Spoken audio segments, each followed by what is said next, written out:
Assalamualaikum dear students. Today we have learned about the variation of G with latitude. इससे पहले lecture में हमने देखा था अल्टीट्यूड के साथ यानी खड़ी लाइन जो होती है तुलुल वाला उसके साथ G का वेरिएशन किस तरह से होता है। हाइट पर जाने पर G की वैल्यू डिक्रीज होती है। On the earth surface maximum value of G is found, है ना। और जैसे जैसे हम डेप्थ में जाते हैं तो जी की वैल्यू ग्रेविटेशनल एक्सलेशन की वैल्यू कम होते जाती है। Maximum value of ji is on the surface of अर्थ। अब आज हम देखेंगे लैटिट्यूड के साथ यानी अर्जुल ज़मीन पे जो आड़ी लाइन है उसके साथ जी का वेरिएशन किस तरह से चेंज होता है। तो डायग्राम पहले देखेंगे हम यहाँ पे। सपोज ये सेंटर ऑफ अर्थ, यहाँ से जो है ये आड़ी लाइन, इस तरह से आड़ी लाइन ज़मीन पर इस तरह से सर्कुलर फॉर्म में होती है ना। ये एक पॉइंट पी यहाँ पे ले लेती हूँ मैं। अब पॉइंट पी से ये देखो एक सर्कल बना ली। ये रेडियस ऑफ अर्थ जो है इट इज़ कैपिटल आर। और यहाँ से पॉइंट ओ डैश, ये ओ डैश, ये पॉइंट ओ डैश पी, ये स्मॉल आर, ये डिस्टेंस है ना। अब हमको मालूम करना है यहाँ से ये एक्सीलरेशन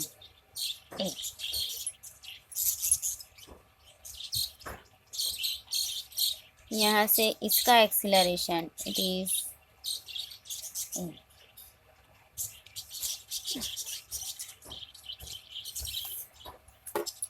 देखो डायग्राम में ये पोल है, सपोज यहाँ पे पोल है ना।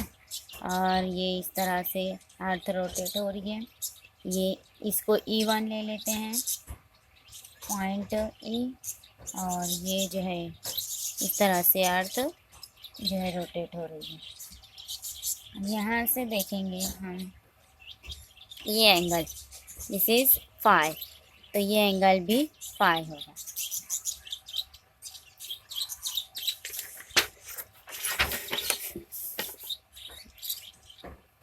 डायग्राम में क्या क्या हम सपोज किए हैं। Let point P point on earth surface, point on surface of earth. और small R is radius of circle,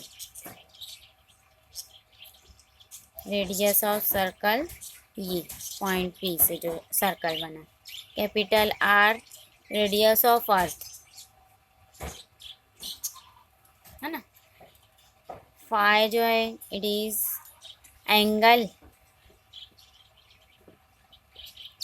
या latitude, latitude.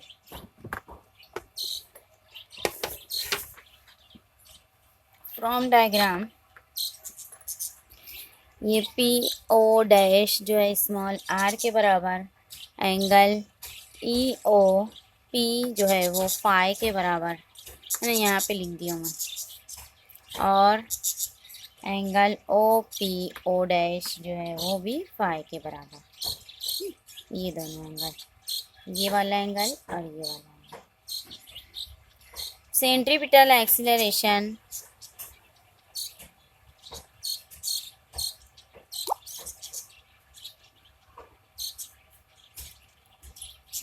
Eight point P, point P पर सेंट्रीपिटल एक्सीलरेशन की वैल्यू है ना, a r is equal to r omega square. इसको equation number first लिख देंगे। इसका रेडियस वेक्टर जो है ये small r omega square, acceleration की वैल्यू आर ओमेगा स्क्वायर, कहाँ पे, पॉइंट पी पर। अब उसके बाद triangle, in triangle O P O dash, इस ट्रायंगल में देखेंगे ओ पी ओ डैश, ये वाला ट्रायंगल, इसमें cos of phi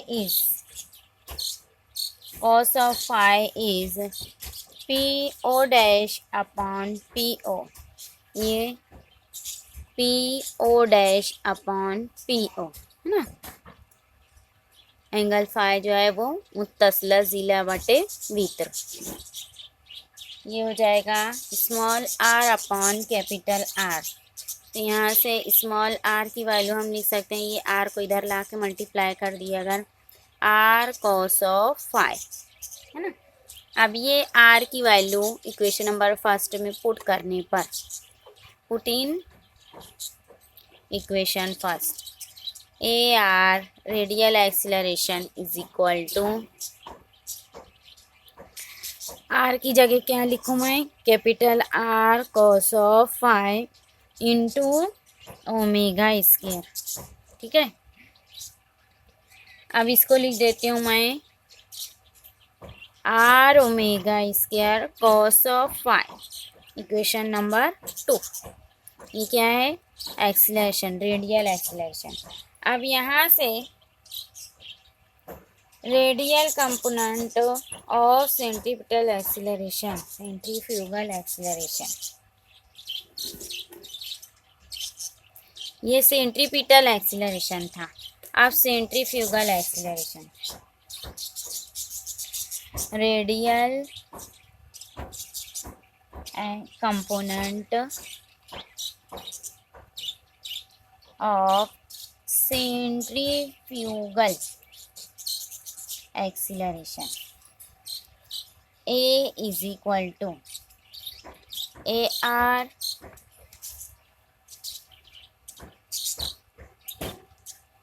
cos of phi, ये इक्वेशन नंबर 3। अब ये ए आर की वैल्यू इक्वेशन 2 से इसमें पुट करेंगे, put a r from equation number 2, तो equation 3 becomes, therefore equation 3 becomes a is equal to r omega square cos of phi into ये cos phi, तो ये इक्वेशन हो गई r omega square cos square of phi, है ना। इसको मैं इक्वेशन नंबर 4 लिख देती हूँ। अब effective acceleration, effective acceleration due to gravity at point P पर इफेक्टिव एक्सीलरेशन हमको निकालना है, जी डैश जी माइनस ए, है ना। तो G dash is equal to G minus R omega square cos square of phi, ये एक्सीलरेशन की वैल्यू यहाँ पे पुट की है। अब जैसे जैसे फाई इंक्रीज होगा, as phi increases cos of phi decreases, cos phi decrease होगा, therefore G dash will be increase, है ना। G dash, therefore G dash will be increases. समझ में आई बात। ये फाई जैसे जैसे इंक्रीज होगा, यानी हम इक्वेटर से पोल की तरफ जाएंगे तो फाई इंक्रीज होगा, है ना। कॉस ऑफ फाई डिक्रीज होगा, और जी की वैल्यू जी डैश, ये जो है gravitational acceleration, effective acceleration, it will be increases. इसका मतलब क्या हुआ, इक्वेटर पे हमको लेस मिलेगी ग्रेविटेशनल एक्सीलरेशन की वैल्यू, और पोल पर जो है वो मैक्सिमम मिलेगी। वो भी इस इक्वेशन से सॉल्व करके देख लेते हैं। एट इक्वेटर पे फाई की वैल्यू क्या है, 0, है ना। अब यहाँ से इक्वेटर पे कॉस ऑफ फाई क्या हो जाएगा, cos phi is equal to 1, तो जी डैश ये वाली इक्वेशन में, फाइनल एक्सीलरेशन की इक्वेशन में रखेंगे इसको, G dash is equal to G minus R omega square, ये हो जाएगा G dash is equal to, या G E is equal to equator पर G minus R omega square, ये वैल्यू, है ना। ग्रेविटेशनल एक्सेलरेशन जी में से आर ओमेगा स्क्वायर निकालेंगे तो ये मिनिमम वैल्यू हमको मिलेगी यहाँ पर इक्वेटर पे, है ना। इक्वेटर पे मिनिमम एक्सेलरेशन जी की वैल्यू जो है वो मिनिमम मिलेगी इक्वेटर पे। एट पोल, पोल पर हम देख लेते हैं फाई की वैल्यू 90 डिग्री, तो कॉस फाई क्या हो जाएगा 0, तो G dash is equal to G. अब ये पूरी टर्म 0 हो गई आगे की, means G pole is equal to G, है ना। पोल पर जी की वैल्यू, ग्रेविटेशनल एक्सेलरेशन की वैल्यू पोल पर मैक्सिमम मिलेगी। This is the maximum value at pole. Pole के ऊपर हमको मैक्सिमम वैल्यू ग्रेविटेशनल एक्सेलरेशन की मिलेगी, जबकि इक्वेटर पे मिनिमम मिलेगी।